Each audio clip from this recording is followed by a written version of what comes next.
Okay. So, good afternoon, everybody. On behalf of myself and ISM New Jersey, we want to welcome you to this month's episode of Supply Chain Information Flow.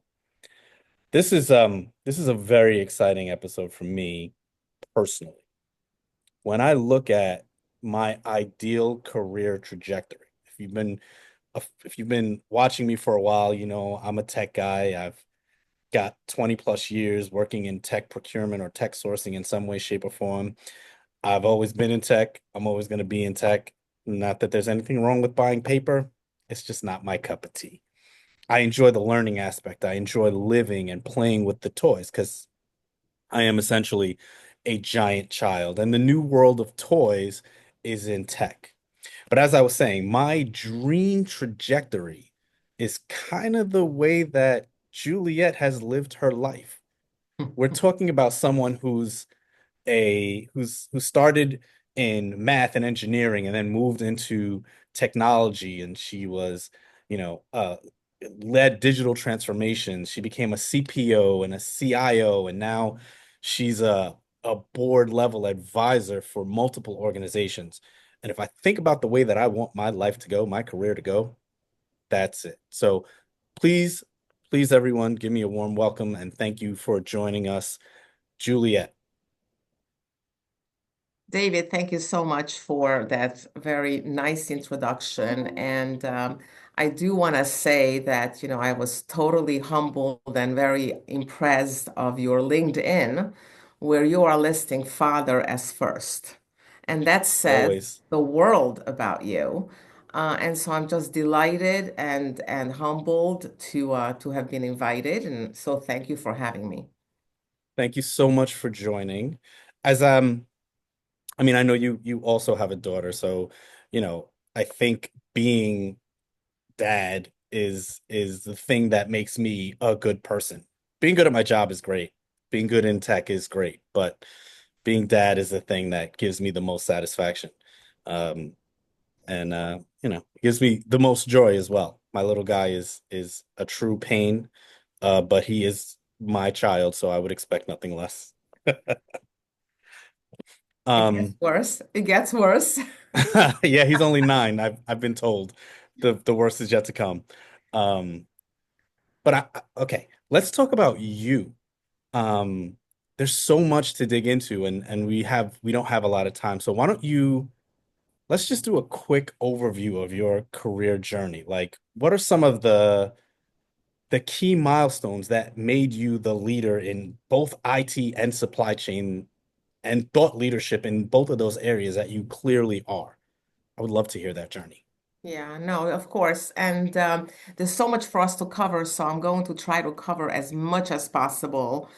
Um, what I wanted to really talk about as far as my journey is that there's really no straight line. So you may want to dream of something, but there's really no straight line. And you mentioned your father, and I'm a mother of a daughter who's 29 and a son who's 31.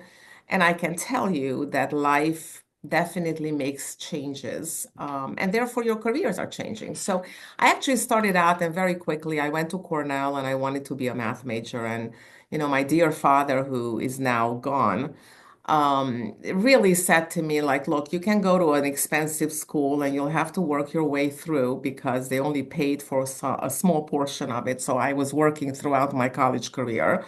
But I really don't want you to be a math major because you need a PhD or a master's. And I want you to be able to work right away so that you could earn money and pay for your education. So we negotiated, and I ended up selecting engineering, electrical engineering, because that had most math in it. And I did realize later on that he was right, that math is goes into n dimensions and becomes highly analytical. And I really wanted more, hands-on engineering type thing. So that, so I finished engineering and I started out in manufacturing. I was in Fortune 50 company at AT&T.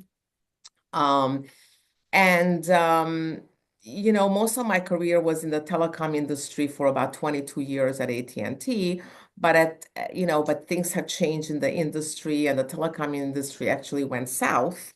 And I really had to think about what am I going to do next. And I decided to go into IT, and I went on to Wall Street. I got an opportunity. I left AT&T after 22 years, being Carly Fiorina's chief of staff, running Y2K, introducing CDMA wireless, doing undersea cable communications. I mean, big stuff and fun stuff all over the world. Um, but the industry was shrinking. Carly went to HP. I did not want to go to San Francisco, so I ended up going into IT on Wall Street at Merrill Lynch, where I did mergers and acquisitions in the infrastructure and technology side. And then very quickly, I left primarily because the chief financial officer of Lucent, which is a spinoff of AT&T, whose Okay. IPO spinoff I also did with Carly, or I should say she did it, but I was under her leadership helping. He ended up at Pfizer, so I ended up going to Pfizer. And I was doing mergers and acquisitions there. So I was in the IT space. And after several years, I would say, 30 plus, I was kind of tired to be in the Fortune 50 world. And so I moved into more the mid-sized companies in food and beverage, where I was CIO. And within 6 months of that assignment, which was about 8.5 years, and strategically, we wanted to sell the company and turn it around and do digital transformation, which is what I did. We did sell the company 8.5 years later, but within 6 months, I was also head of supply chain. And the only thing I can really say is things that are distinguishing and um, keeping me different and why I was able to do these things is I always filled up gaps that were missing. So whether I had, a functional role, I always was looking at what's missing. And if somebody offered me to do something, whether that was a volunteer something at work or a project that I really wasn't part of my lane, I would do it. I was scared, so I took risk, but I would do it. And I did it because nobody else wanted to do it.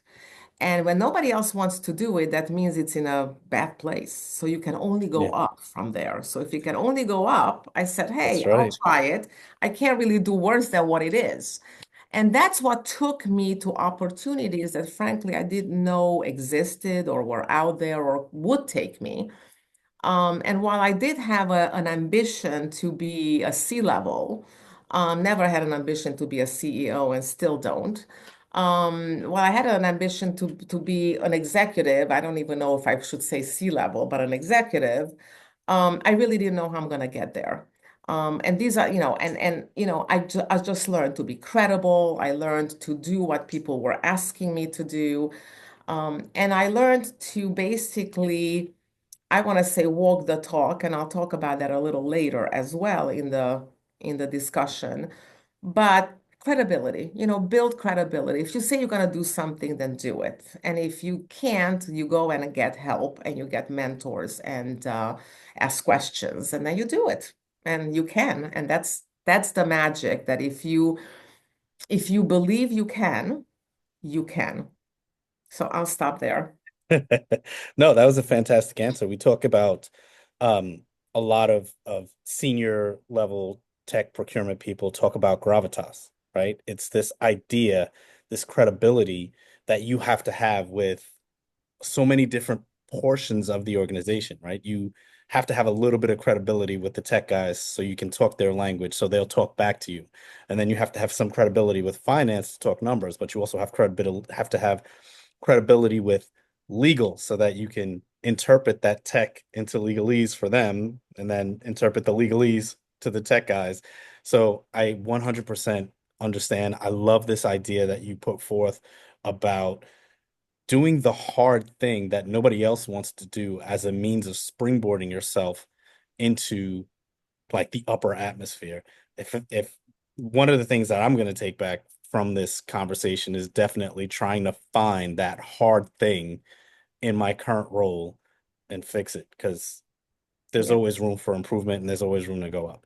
But one of the things that I am very interested in that you started to mention was this CIO role that you took. You wanted to turn the company around and you did that through a digital transformation and that ended up pulling in supply chain, or did you pull in supply chain and then did the digital transformation? Can we talk about that and like let's talk about the challenges and benefits of implementing digitization initiatives in supply chain because it's as procurement and supply chain folks, we're under resourced and we need to find ways to get more done with less and less on a regular basis. So I'd love to hear your story of how you improve the supply chain at your At the organization through yeah, that was digitization. World Finer Foods. Yeah, no, absolutely. I also just want to mention if people want to hear more about the career transitions and how I did all that, there's a book that came out December 27th on Amazon. It's called Conquering Job Transitions. And there's a chapter in that book about my career and my life. And then there's a second book that's coming out, which will be much broader. It's going to be the same chapter, but significantly broader, on empowering women in STEM. And I'll mention that later when we're gonna talk about some of those aspects. Um, anyway, to answer your question specifically, so I went to this CPG company where the strategy was to sell the company. The company was owned by the two largest food distributors in the United States, and they wanted to sell it. It wasn't very healthy at the time I went there.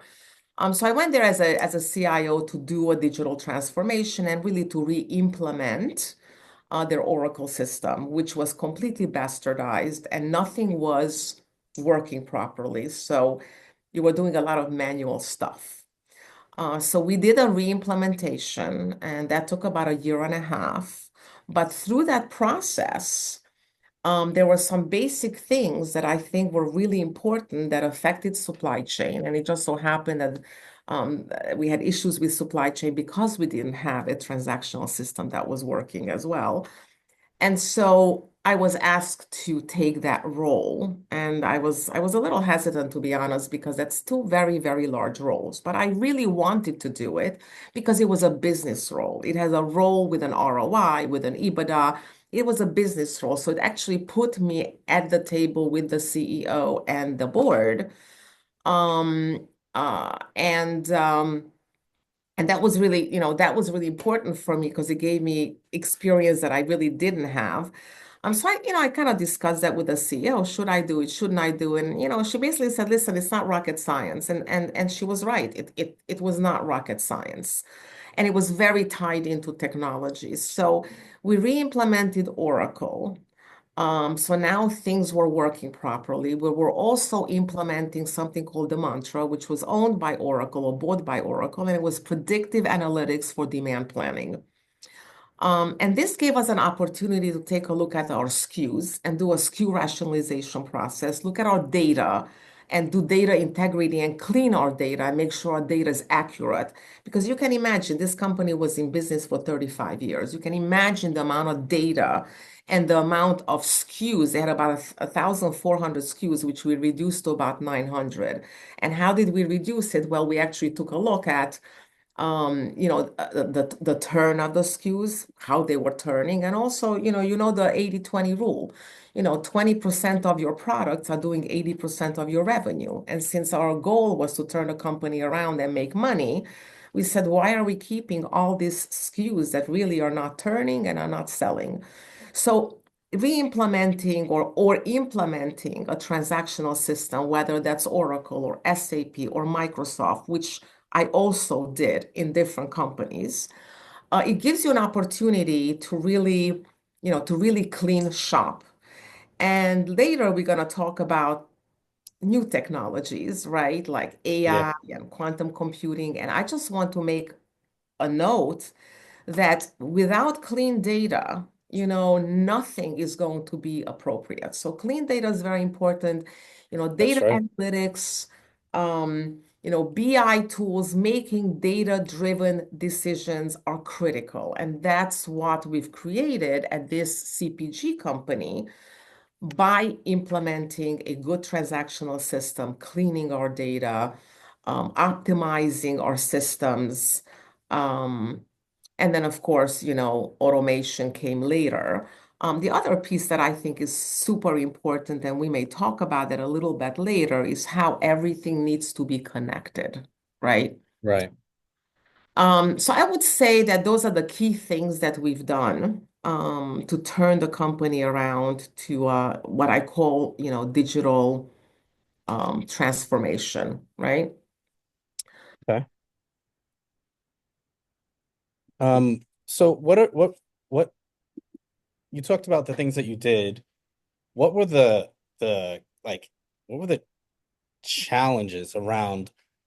So I can speak to going through a re-implementation or an upgrade of SAP Yeah. as a user, as a contract writer, as a negotiator. What is it like going through it as a leader? Because it all rolls up to you. Well, right, right. So, as a leader, you just have to make sure that the cultural aspect of it is working, that everyone is involved. This is not an IT project. This is a business project. And unless your business leaders are right there with you, meaning the CFO, the CMO, the chief revenue officer, the sales guy, your operations leads, and not just leads, but the people that are doing it, they have to be part of it because they're the ones that are going to use the system. And it's their data. It's not an IT data, it's their data. So That's being right. head of supply chain, I had that role as well. And so the entire supply chain, the people that used it and the people that were doing the transactions were part of this project. This is absolutely critical and it's very challenging because most people say, this is an IT project. Like, I have nothing to do with this. Well, yeah, you absolutely do have something to do with it. And so, it takes, as I say, it takes a village to succeed. And Yeah. so everyone has to be aligned, from not just from me, but from the CEO down, right? And I had a lot of support. I had a lot of support from the board. This was something they wanted to do. They saw the vision. And then of course you have to have then you have to take a look at your vendors, which was a challenge for sure. We looked at different vendors. We selected a vendor who promised you the world, but essentially, didn't really do the world. And I thought that they're going to lead and they're going to help pull in all of the business leaders. And at the end of the day, it was really me as supply chain, as CIO, the CEO who was very involved. And had to pull in the CFO who wasn't interested. So it was us. We had to get the work done, not the vendor. And at the end of the day, I realize that it's us that has to do the work. The vendor can only just do the technical piece and tell us how the system works or how it should work or what inputs it has to have. So I think that the biggest challenge is the cultural change, right?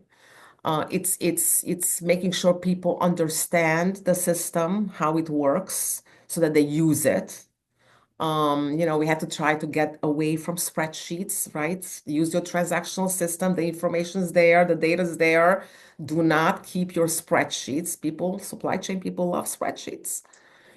Um, Sadly. so yeah, so you know, oftentimes, I would also put request and requirements in their performance on using the system and give me reports from the system, Really? not just from you want to keep your Excel because whatever, some people just, they were older or they were more, I shouldn't say older, they were more senior, and they like their spreadsheets. But if their performance is dependent on it, they engage and then, oh my God, this system is so great. It's so wonderful. It does things for you. And I would say that new technologies we're going to talk about later is the same Yes. challenges, right?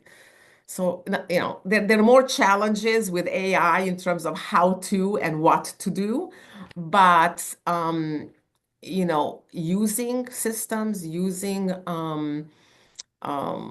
yeah, I mean, using these amazing systems is really important.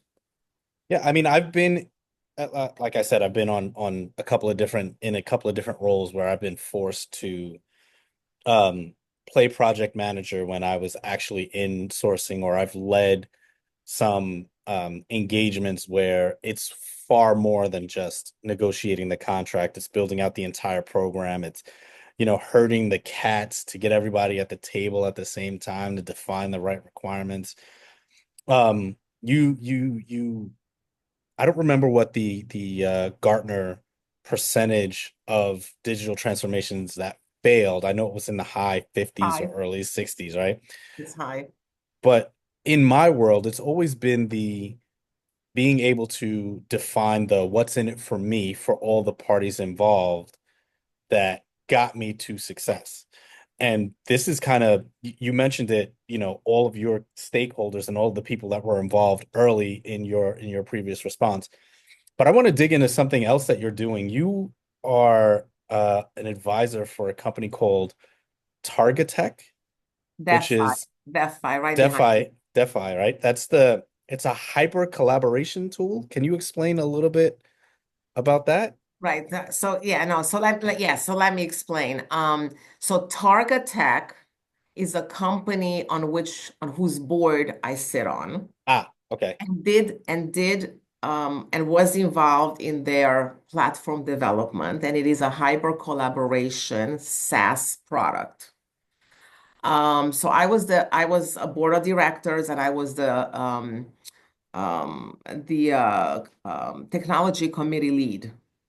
Okay. And what that is, it's a software as a service platform that allows C-levels at a push of a button to really see where all of their projects stand.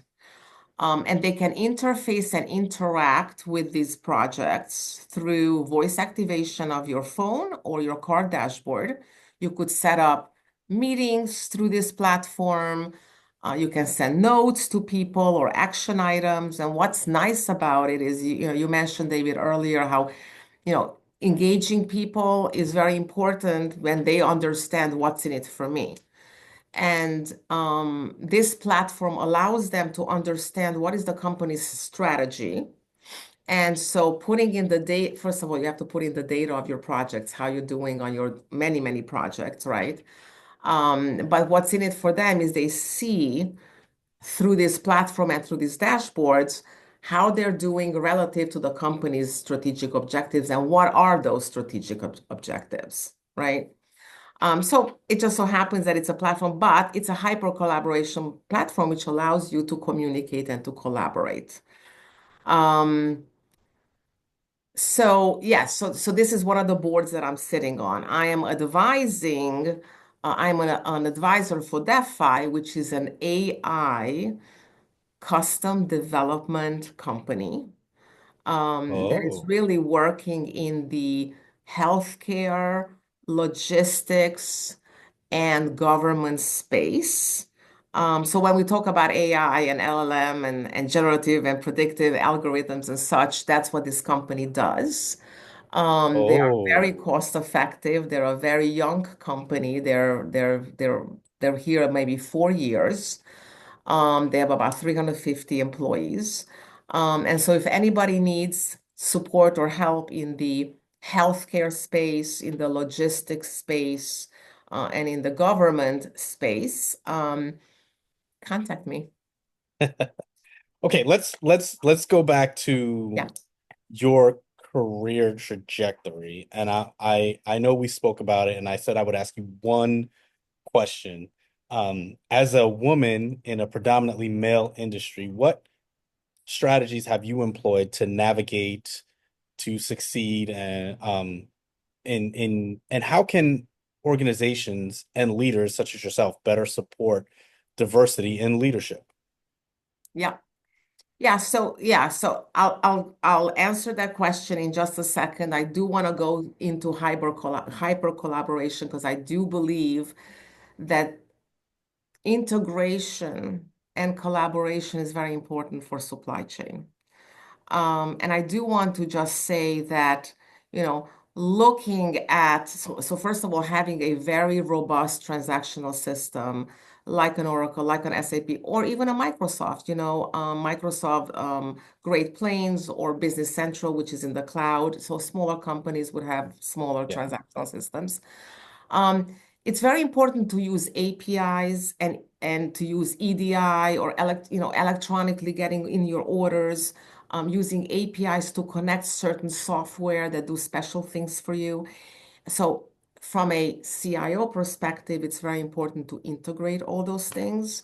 From a collaboration perspective, as I discussed with you earlier, it's really important to engage all the business leaders in implementing any major systems or just getting a transaction done, right? So people need to be aware of what's going on.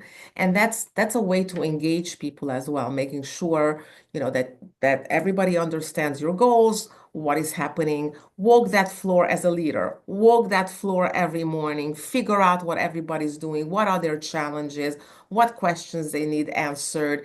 Go knock on your CFO's door and say how things were. Take a look at your metrics and your BI reports in the morning and figure out, have you delivered what you said you're going to deliver on a supply chain? Did you ship your orders? Did your freight come in?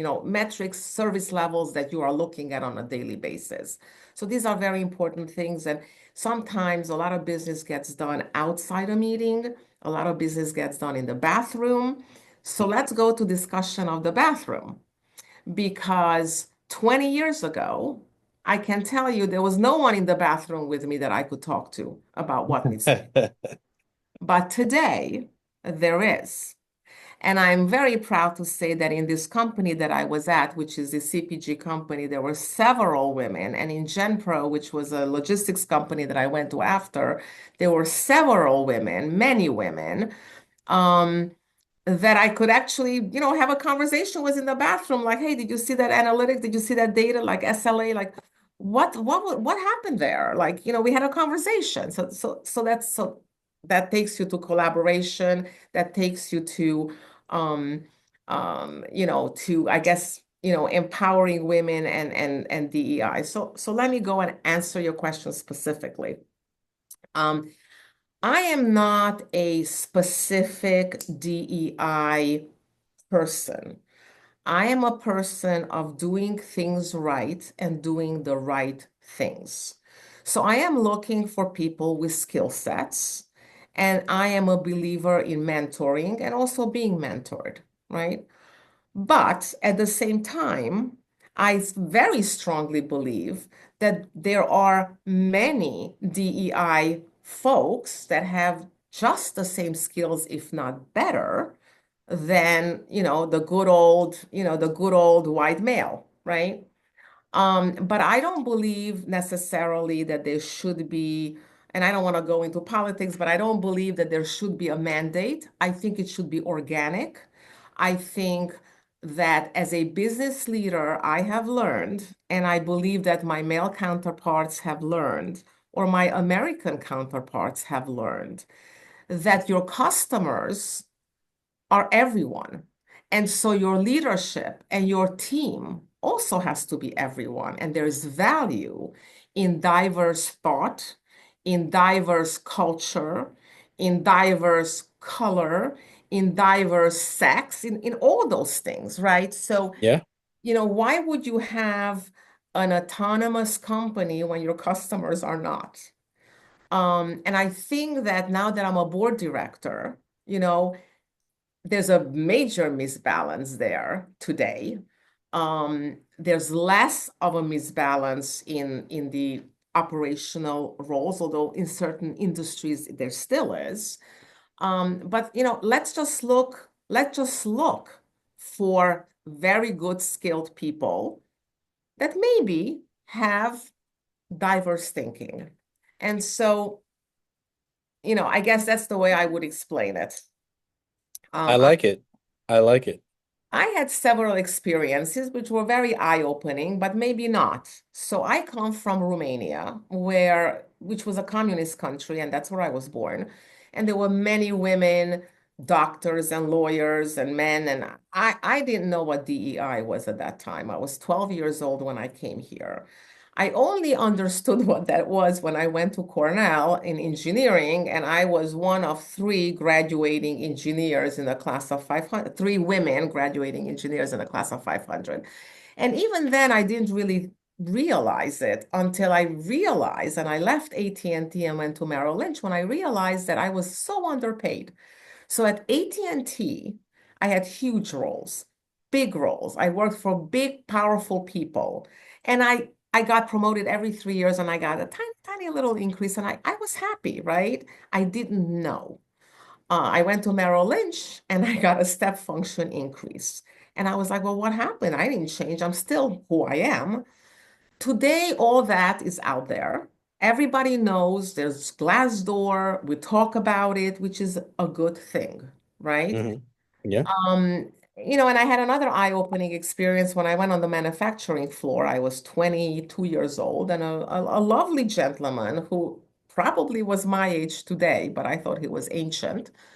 And he said, and he said to me, Juliette, you're such a nice girl. Why do you do this? Don't you want to be married? Don't you want to have children? Why are you doing this on the manufacturing floor, working with the operators? And I'm like, I said, well, that's a great question. I said, yes, I do want to get married. Yes, I do want to have children. And by the way, are you married? Do you have children? He said, yeah, of course. I said, so why are you doing this? And he said, oh, because I really like it. And I said, bingo. Guess what? I like it too. So why can't I do all those things? And I think it was sort of an eye-opening moment for both of us. The gentleman was very nice, it was fine, but really, literally, I was like the only one on the manufacturing floor that was a woman.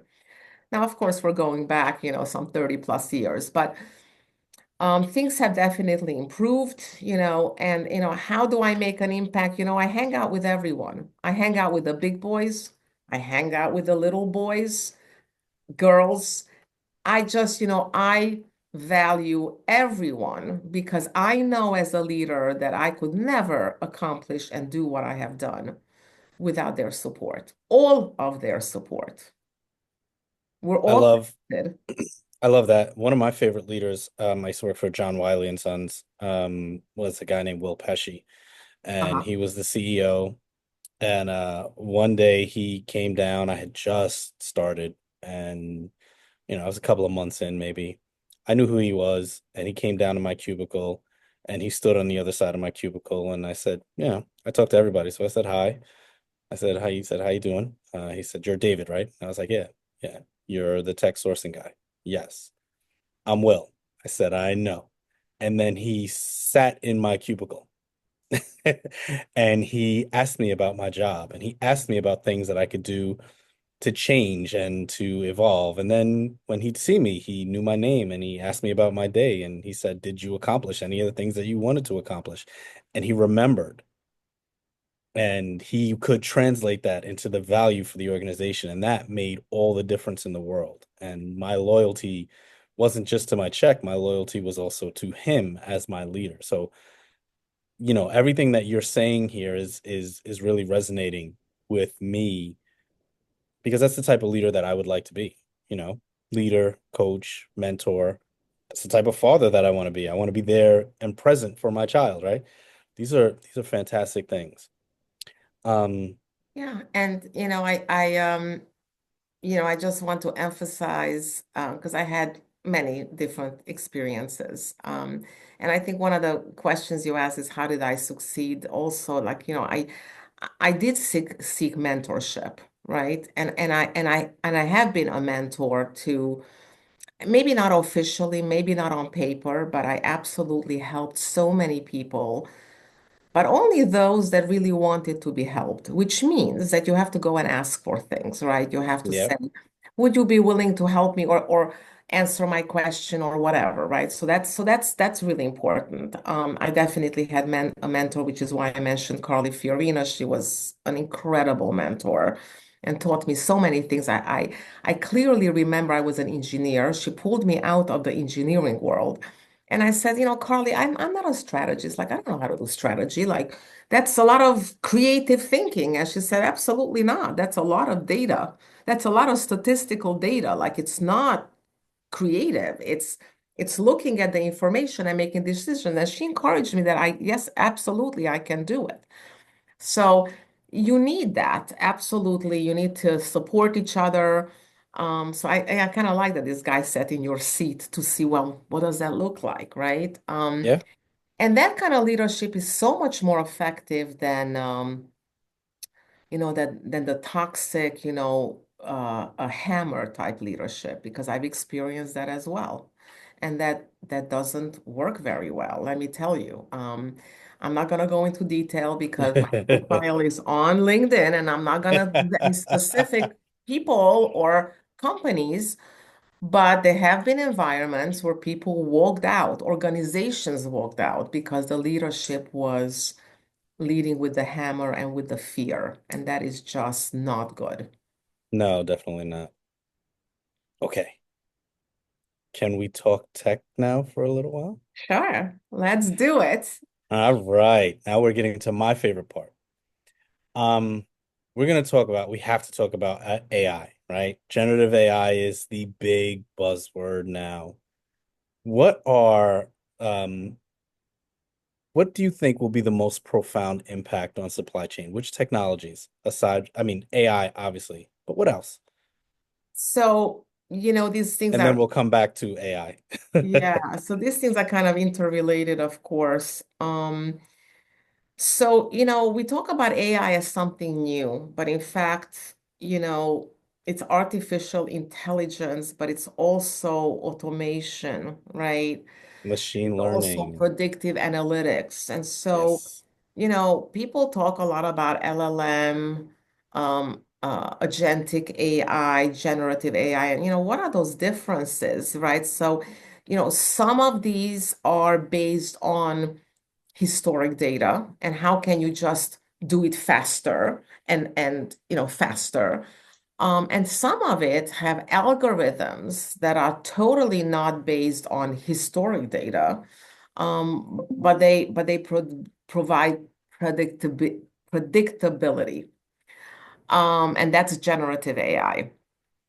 Um, and so, we are now starting to build agents, AI agents, kind of like a helper next to you that can actually get some of the lower level work done so that you can use your brains and think about the higher level work. So sort of the everyday, so, contract reviews and financials. And so these are the things that people are starting to pick up and starting to learn how to do. But then there's also utilization of AI that does, like generative AI that does more new type of algorithms. And, people are thinking kind of out of the box, and they're afraid about, these machines become smarter than you, and they learn, they hear you, they see what you do, and then they learn. And people get very nervous about that.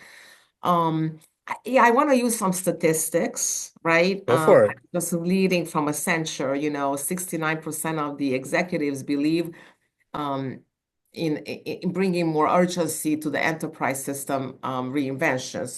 So a lot of them are 69% of them believe that we have to do this, but their concern is focused on trust, or I would say trusting that data, right? Um, Yeah. so, more than three-quarter of executives said that AI true benefits will only be realized when the systems are built on a foundation of trust. And if you remember, I talked to you about data and how to clean your data and how to Yeah. trust the data. Until that is clear, people are not going to feel very comfortable with AI. They say that about 8 out of 10 said that trust strategies need to evolve in parallel with technology strategies. And so, from a board perspective, right, when I'm sitting on a board of a company, some of the questions I'm asking is, what are the guardrails? How do you govern AI? How do you make sure that it's not that you're not teaching it to do something you don't want it to do, right? Yeah.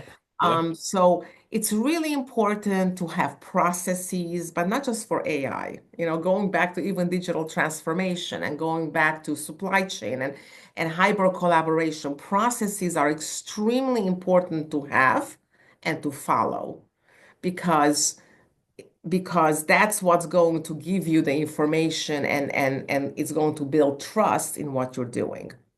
Yes. Another type of technology, which is people are talking about now, is quantum computing and post-quantum cryptography. So, quantum computing can actually decipher your passwords. So, the entire security is jeopardized by AI and quantum computing.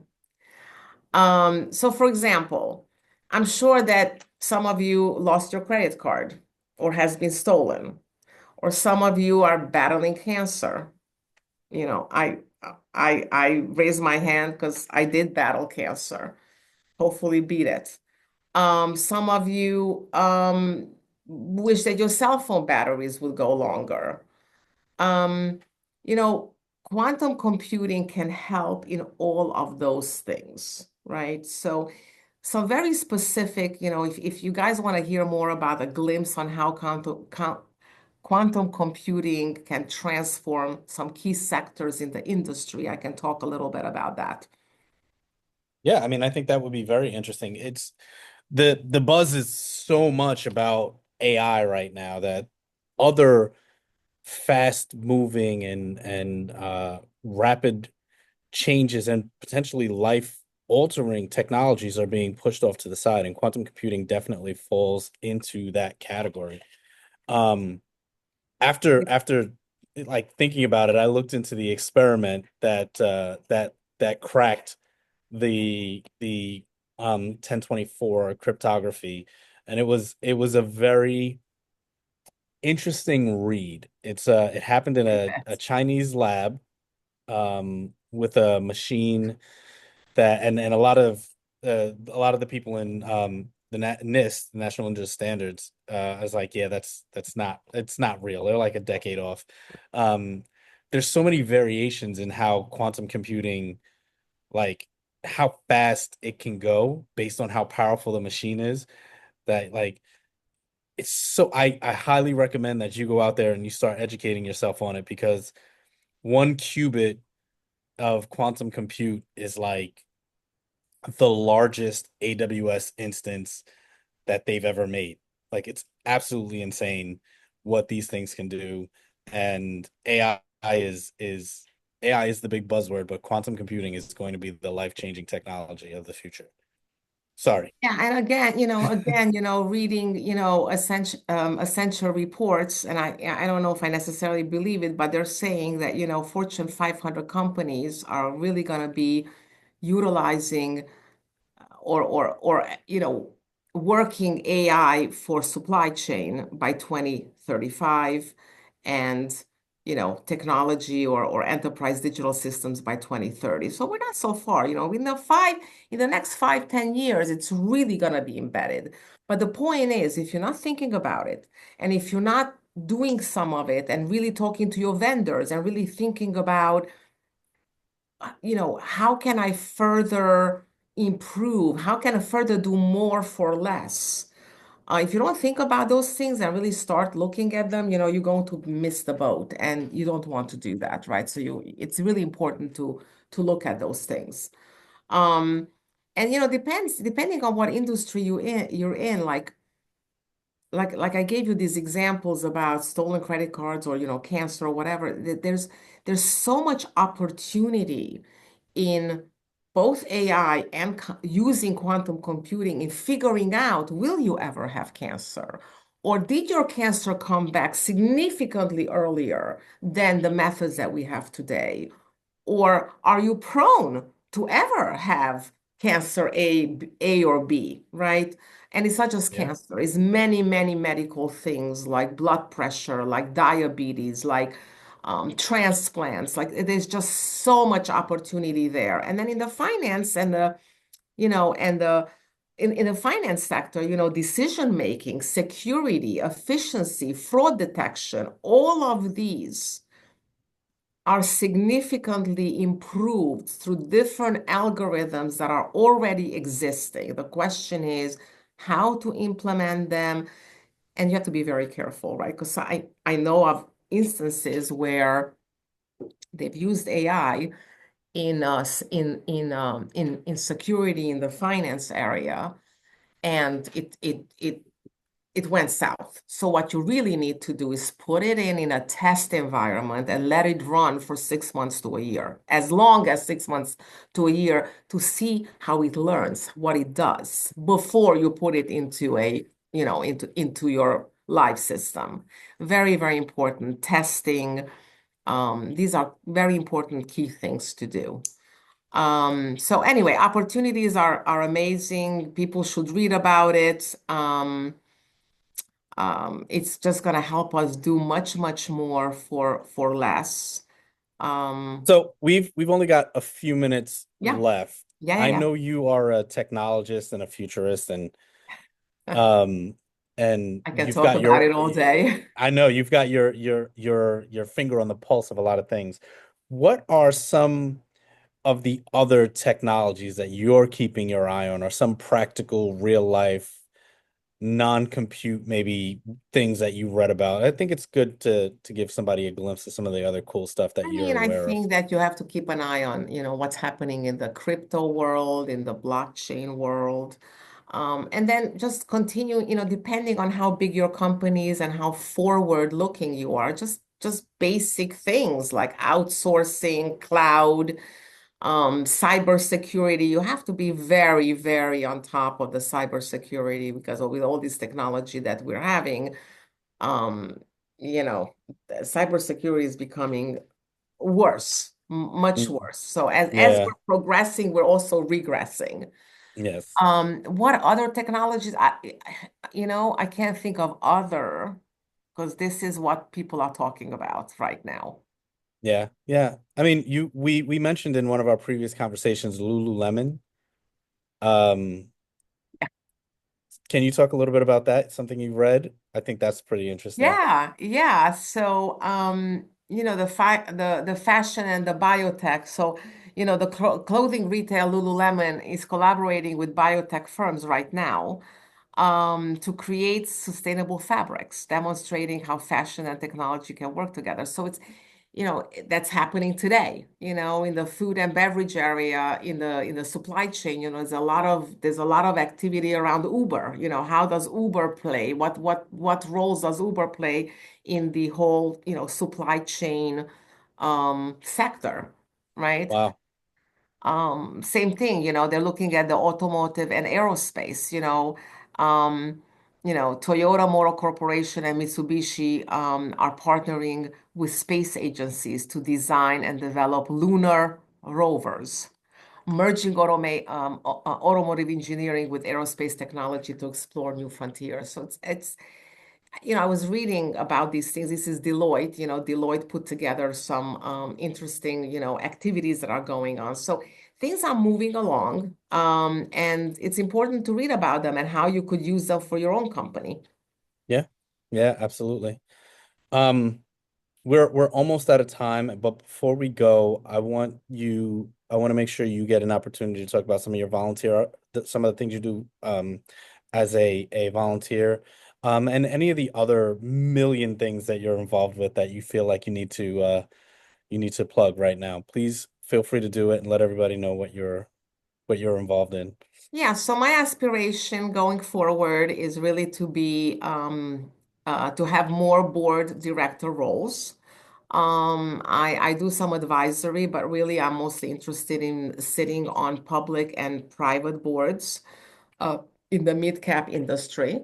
As far as, volunteering, I'm on the National Kidney Foundation, which is a nonprofit board that I'm on. And, I take a lot of pleasure in mentoring, and being a connector, really, networking and connecting people, to move them ahead and to grow. Excellent, excellent. Thank you everyone for joining us today. I thoroughly enjoyed having a conversation and learning about you, Juliette. I Thank hope you. everyone else did as well.